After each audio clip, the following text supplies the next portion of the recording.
masih membahas salah tik di Undang-Undang Cipta Kerja, walaupun tadi Mas Uceng Zainal Arifin Mohtar, pakar hukum tata negara yang masih bersama kita pada pagi hari ini mengatakan jangan dipandang ini sebagai sebuah salah tik. Kita mengerti maksudnya. Ini undang-undang sebuah negara, prosesnya memang harus benar sejak awal. Dan ini mudah-mudahan menjadi masukan bagi pemerintah dan bagi DPR. Hari ini saya mengacu pada halaman depan Harian Kompas yang membahas Undang-Undang Cipta Kerja, di mana pemerintah mengatasi kesalahan dalam Undang-Undang Cipta Kerja yang sudah disahkan menjadi undang-undang dengan ditandatangani oleh Presiden, akan menyerahkannya ke Mahkamah Konstitusi. Mas Uceng. Iya, saya sih sederhana saja. Dalam artian bahwa kekisruhan proses yang ugal-ugalan ada proses legislasi ini kan dimulai oleh siapa? Dan menurut saya siapa yang memulai dia juga yang harus mengakhiri gitu. Jadi kan ini praktik legislasi DPR dan pemerintah yang sangat ugal-ugalan. Saya tidak memandang itu hanya sekedar soal salah ketik karena ada banyak konstruksi yang bisa kita lihat gitu. Yeah. Saya seperti yang saya bilang tadi, UGM sudah akan menyampaikan catatan kritis di 130 halaman hari ini nanti setelah Jumatan gitu, yang isinya soal problem paradigma, problem substansi maupun problem teknis. Jadi saya bayangkan. Jadi maksudnya Mas Uceng, Anda yang memulai, Anda yang mengakhiri, itu apa konkretnya jadi? Maksud saya janganlah kebiasaan Anda yang mengotori ruang, lalu kemudian Anda paksa Mahkamah Konstitusi yang membersihkan gitu. Menurut saya pemerintah dan DPR harusnya bertanggung jawab gitu. Itu sebabnya kenapa saya tetap pada usulan saya untuk mengatakan bahwa Presiden harus mengeluarkan Perpu. Perpu bukan hanya sekedar memperbaiki salah ketik, tapi kan ternyata memang masih banyak pasal yang keliru, yang tidak pas dan tidak benar gitu. Begitu juga prosesnya yang tidak ada partisipasi, tidak deliberatif, tidak banyak sekali pertanyaan-pertanyaan di soalan itu. Bahkan sosialisasinya tidak ada. Siapa yang bilang ini? Pak Presiden sendiri yang mengkritik bahwa itu tanpa sosialisasi, tanpa proses partisipasi yang pas. Maksud saya adalah keluarkanlah Perpu untuk menunda pelaksanaan pasal-pasal yang bermasalah, baik secara substansi maupun secara teknis, lalu kemudian dilakukan ulang yang namanya proses partisipasi dan lain-lain sebagainya, sehingga kemudian siap menjadi sebuah proses undang-undang baru melalui legislative review yang tadi dibicarakan oleh Bang Arsul. Baik, Mas Doni, kalau berkaitan dengan hal ini, bisa ini menjadi masukan juga? Ya, saja kita menampung semua masukan ya. Tapi kalau kita mau coba letakkan ini dalam porsi yang benar, saya kira kan ada sedikit perbedaan bahwa pemerintah, Pak Mensos saya kemarin mengatakan ini technical ya, tapi kan kemudian ada pihak yang berpendapat ini substansial begitu. Kalau substansial maka tentu saja harus pihak ketiga yang memutuskan. Ya, yaitu Mahkamah Konstitusi. Apakah memang betul ini sebuah kekeliruan yang substansial begitu?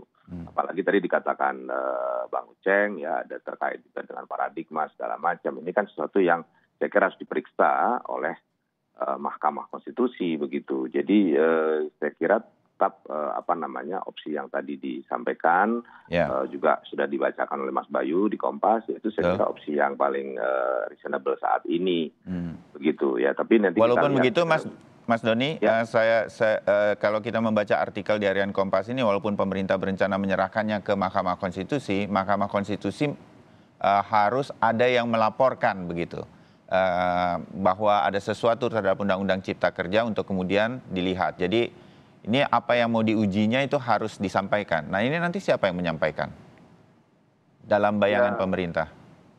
Kemarin saya sudah dalam sebuah diskusi ya berbicara dengan Pak Said Iqbal ya, Ketua KSPI, Serikat Pekerja, sudah berencana untuk mengajukan ini ke Mahkamah Konstitusi untuk sudah diserahkan cacat formil dan cacat material. Nah, tentunya ini apakah nanti masuk dalam materi gugatan atau tidak ya kita lihat saja. Tapi yang saya kira ini proses yang sudah berjalan ya kita hadapi begitu, Mas Bayu. Ya, baik.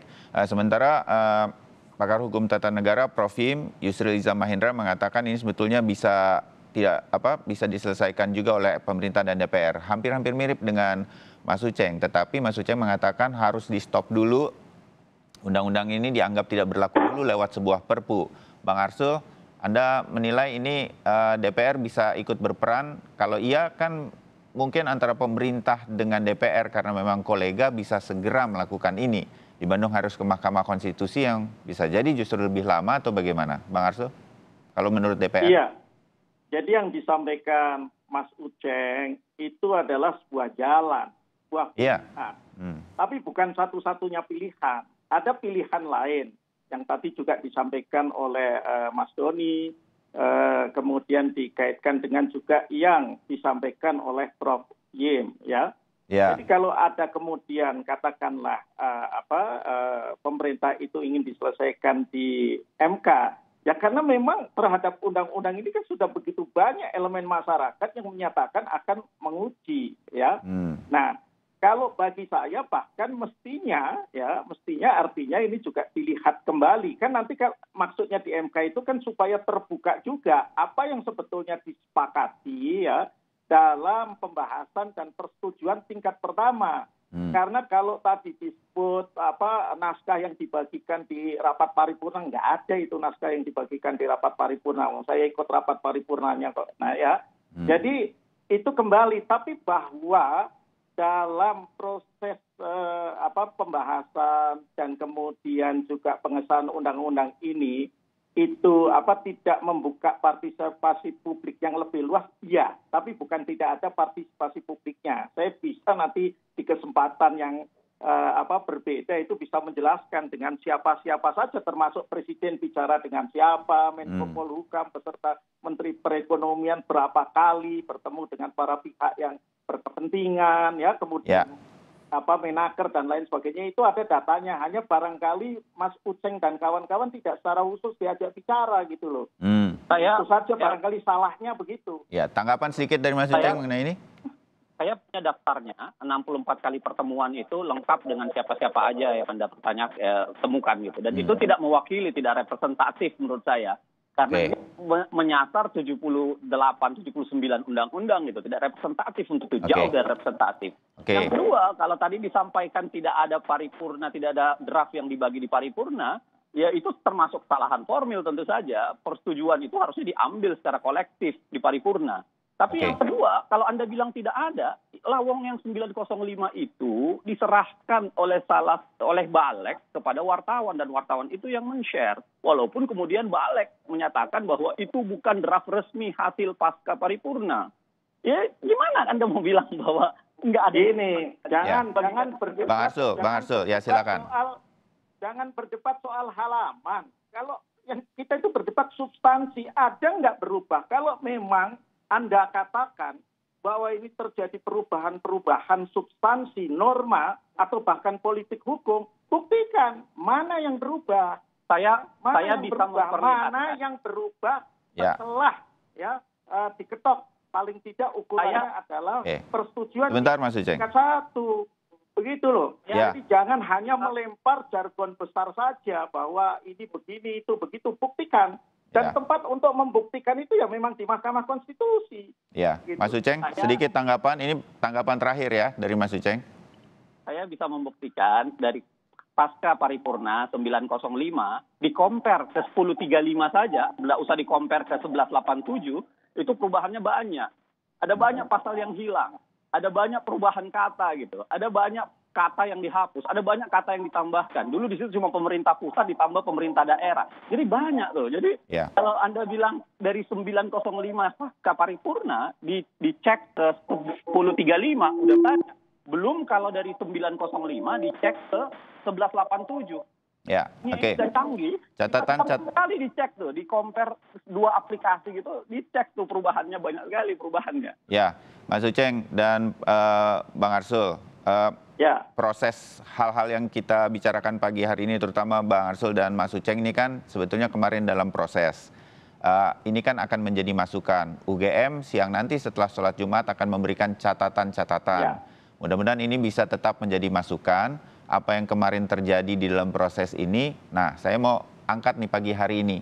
Bagaimana supaya hal-hal semacam ketika proses, Bang Arsul dan Mas Doni terutama, tidak terjadi lagi. Saya bilang ini second chance gitu, kesempatan kedua agar Undang-Undang Cipta Kerja ini bisa lebih diterima oleh masyarakat, karena memang betul-betul melibatkan. Kalau ia melibatkan tuh artinya kita terimalah masukannya dari berbagai pihak termasuk Mas Uceng atau UGM, harus yang representatif dan lain-lain. Kan ini bisa diperbaiki. Nah, semangat ke arah ini, apapun caranya, pemerintah DPR atau langsung di MK, ini bisa nggak Mas Doni, kami titipkan agar pemerintah dalam hal ini Presiden bisa membuka, memberikan pesan kepada lembaga negara yang nanti bertanggung jawab untuk ini, agar membuka keran-keran ini semua, agar nantinya Undang-Undang Cipta Kerja yang lebih baik bisa terjadi, Mas Doni.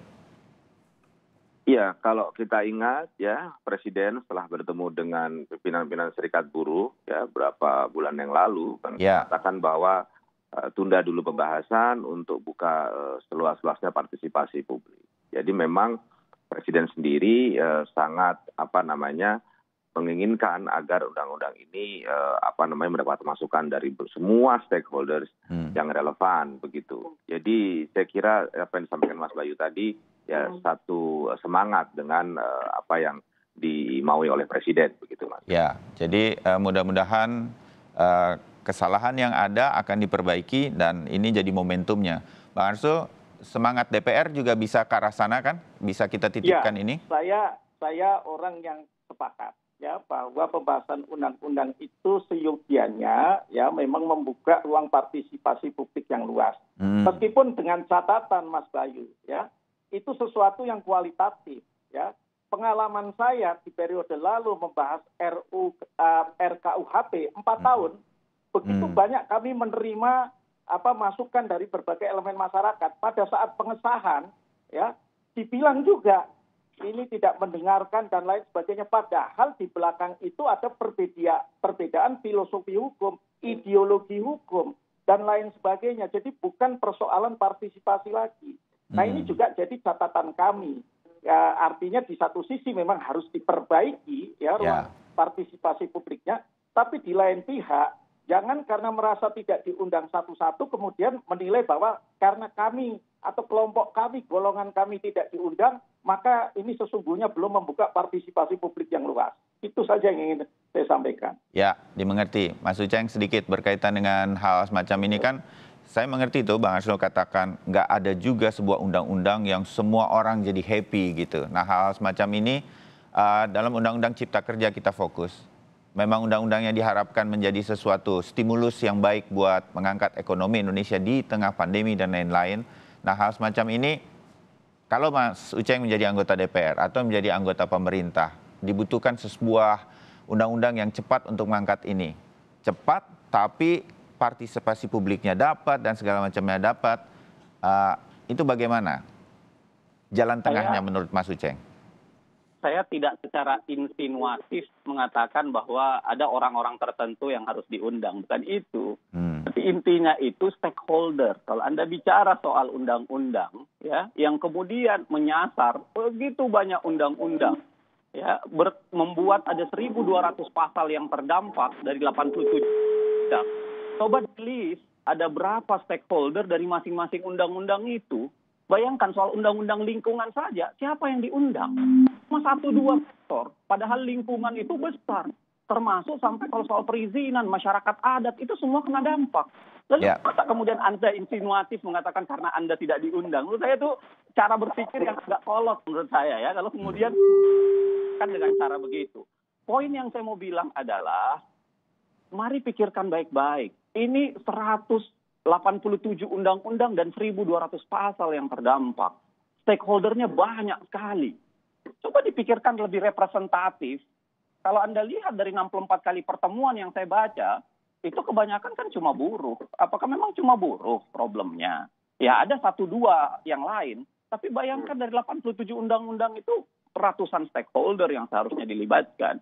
Bahwa ada kejadian RUU KUHP, Anda nggak bisa pakai untuk mengatakan itu pasti terjadi sama dengan yang terjadi di Omnibus. Maksud saya adalah, mari lebih berpikir lebih representatif, partisipatif. Kenapa? Karena itu esensi representasi.